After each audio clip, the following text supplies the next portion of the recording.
या चटणीसोबत नक्कीच तुम्ही 2 ते 3 चपात्या खाणार, कारण इतकी चमचमीत ही चटणी बनवून तयार होते ना। चला पटकन रेसिपीला सुरुवात करूया। अर्धा किलो तुरीचे सोले घेतले आहेत आणि 20 ते 25 हिरव्या मिरच्या, 10 ते 12 लसूण पाकळ्या आणि खूप सारी कोथिंबीर घेतली आहे।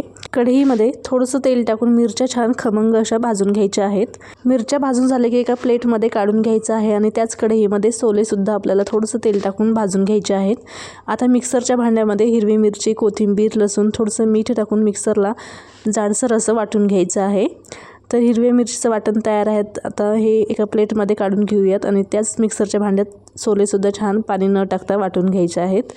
तर वाटण आपलं तयार झालेलं आहे। आता कढईमध्ये 3 ते 4 चमचे तेल छान कडकडीत गरम करून घेतलं आहे। त्याच्यामध्येच कांदा टाकायचा, जिरं टाकायचं, परतून घ्यायचं आणि त्याच्यामध्येच हिरव्या मिरचीचं वाटण टाकायचं, ते पण छान खमंग परतून घ्यायचं।